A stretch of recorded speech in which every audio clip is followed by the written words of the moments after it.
good as a wall.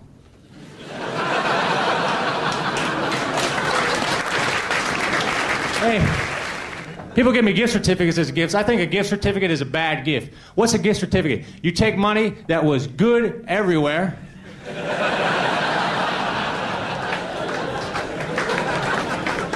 and you ruin it. Just give me the 20.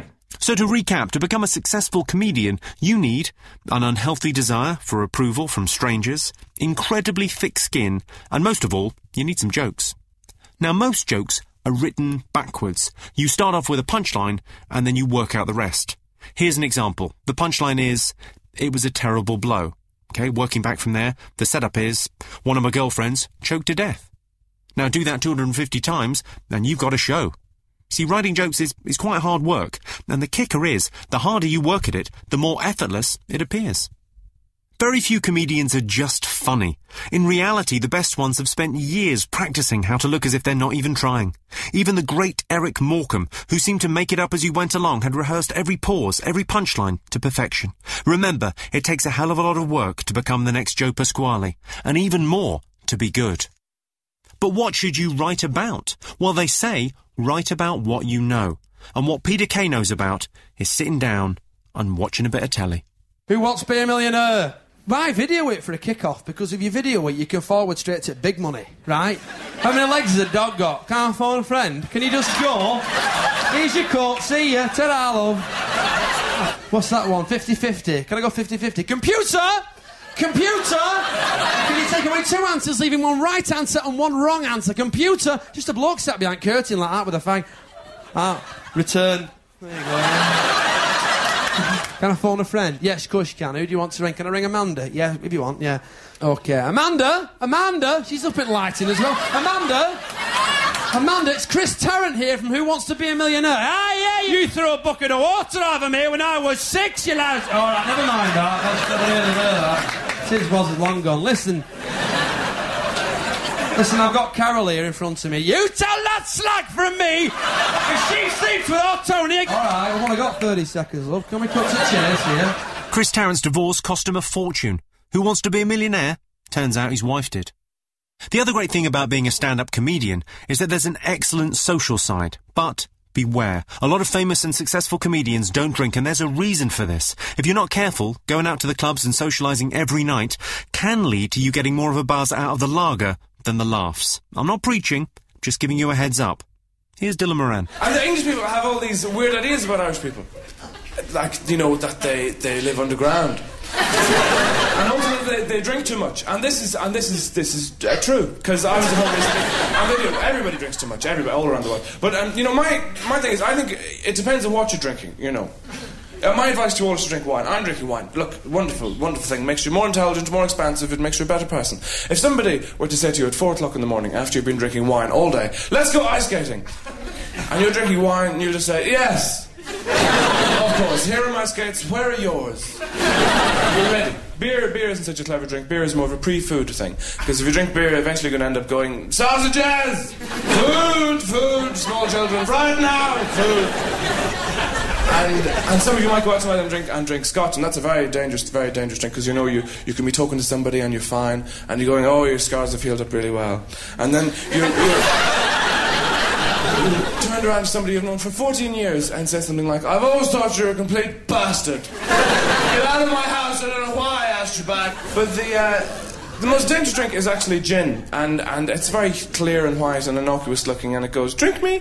But if you do, you have to be very careful, and you also have to be 45, female, and sitting on stairs. Because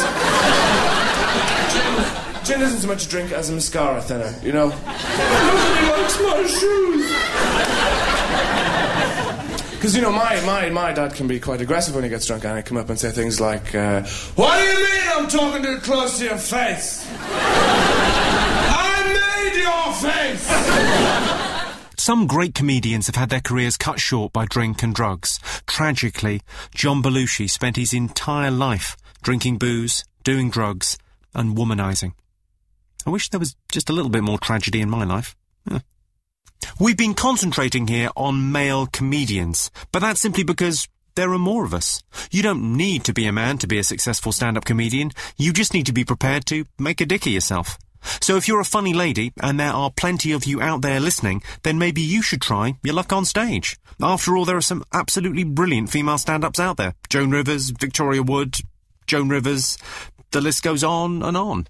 Here's Lucy Porter. So I'm a single lady and I live on my own. And, right, because I think I'm single for a few reasons, right? But one of the things my friends say is that I'm a bit eccentric, right? I've got some little things that they say are a bit weird. Like I've got an imaginary dog, which I don't know. Is that weird? I think it's brilliant. I've got a dog called Bouncy Nora, and I called her Bouncy Nora because when I first got her, she had 3 legs. And so I got her, she had 3 legs, but then I felt sorry for her, so she's got 4 legs now. And I think it's brilliant having an imaginary dog, because when you think about it, if you've got an imaginary dog, you've got a dog that only you can see and nobody else in the world can, which is the exact opposite of having a guide dog. Most kids have got real dogs. It's the farm that the dogs go to live on when they're old and tired that's imaginary. Last year I bought my girlfriend an imaginary puppy for Christmas, which on Boxing Day I threw in the imaginary canal. Don't complain about that, it's all imaginary. Being a stand-up might seem at first like an absurd way to make a living, but being a stand-up can be a lot like teaching. In fact, it might surprise you to learn that many successful comedians used to work in the classroom, which in a way was like the nursery slope to a life on stage, with your pupils forming your first real audience. The main difference is if a comedian sleeps with an audience member after a gig, he's unlikely to end up on some sort of register. And what if it doesn't work out for you? What's not the end of the world? After all, what's the worst that could happen? Here's Simon Evans. I did some gigs in Newcastle a little while ago, and I said to them, much as I said to you, educated accent, you may not be familiar with it. They were fine about that, at first. One of them got it, passed it round, things turned a bit ugly. It was... I abhor what was done in the North East under Thatcher's regime. It was a terrible thing. She dismantled the economy of the North East out of spite. It was working fine for generations on a very simple basis. Namely this, you get a harness on a northerner, you can get a lot of work done. Now, that is a fact. You know it, you're hard, you're hardy beast, you endure extremes of temperature with very little adjustment in your clothing. The first time I came up here was the middle of winter. Has been for years. Freezing wind blowing in off the North Sea, full of sleet, bits of old boat. The thing that struck me was a rivet, as it turned out. Now...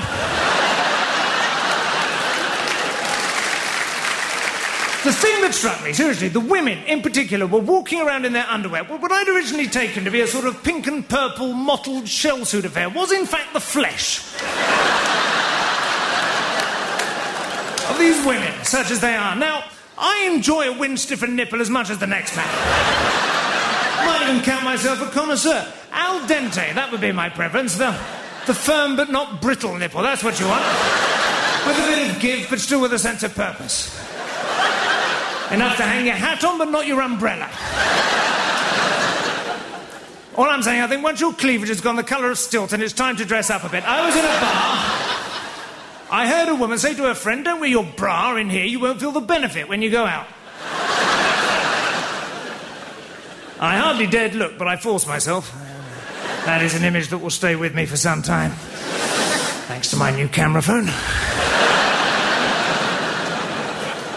If you do decide to try and be a stand-up for a living, then make sure you enjoy yourself. Don't replace one call centre with another one.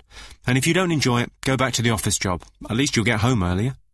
If you become a really, really good stand-up, you might eventually be good enough to make people laugh by simply reading out a long list of unrelated words. Don't think it's possible? Here's Rowan Atkinson. Right, quiet. Ainsley.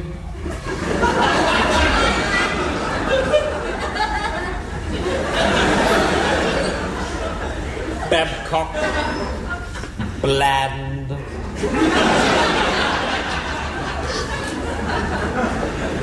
Cart horse. Dint.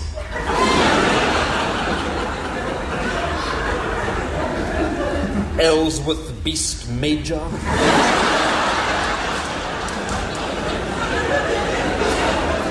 Ellsworth Beast Minor. Fiat. German. Hemoglobin.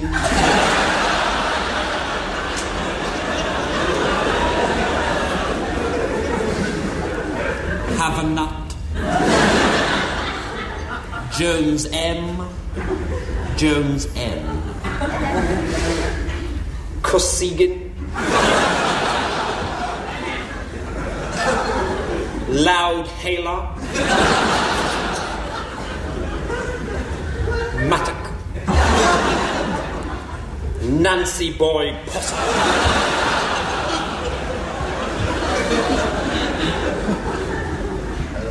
Nibble.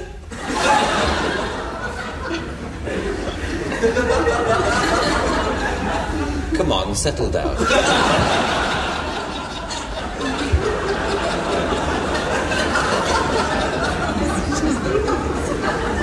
Orifice. So there you have it. Genius at work. If you want to try your hand at stand-up, then I'd urge you to give it a go. Not for the money, not for the fame, not for the girls, not for the laughter, but just on the off chance that one day your old boss from your dead-end job will see you on telly and feel terrible about himself. Worth it, just for that. Trust me. And remember, the only thing to fear is fear itself. What's the worst that could happen? They'll all laugh at you? Well, that's sort of the point. Here's Twitter King, Jason Manford. So I've been on tour for the last few months. I do miss my wife, I've only been married a year, and I do miss her until I get home, and then my wife's lovely, but she always wants to do stuff, she always wants to go out, and I get like one day off every 3 weeks. I just want to stay in bed, catch up on a bit of Sky Plus, you know what I mean? My wife's like, let's go shopping, and I have to sort of fake enthusiasm. I go, yeah, let's go shopping. Can I follow you around all the shops? You know how I love that.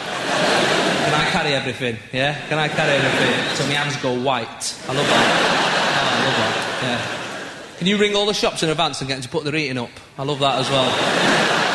Just get it dead hot. I love that, And this has only happened once, right? The shopping gods are on my side. And I was sat in the pen, a bit for blokes, right? And she went into the changing rooms to try some dresses on she'd tried on 4 hours previous, but they might be different now. So, off she went in there.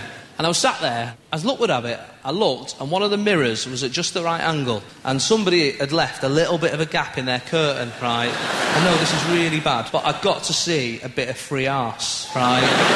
And free arse is like arse on top of your recommended daily allowance of arse, It was brilliant. I was like, oh, brilliant, free arse. A bit of side boob, but mainly free arse, right?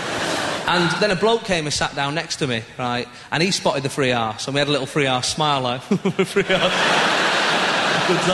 And then after about 20 minutes, my wife came out of that cubicle, right? And I was obviously looking proper gutted, right? Because my wife went, what's wrong with you? I said, nothing. Because I thought, I can't tell her, can I? I can't go, I thought I was looking at someone else's arse, but turned out it was yours. So I just had to walk away looking at this bloke like he was a pervert. You're out of order, mate. It's my wife. See you next time, and thanks for listening. That was Jimmy Carr's Comedy Cuts with me, Jimmy Carr. It was written by me and Dom English and was produced by Paul Russell. This was an open mic production for BBC Radio 2.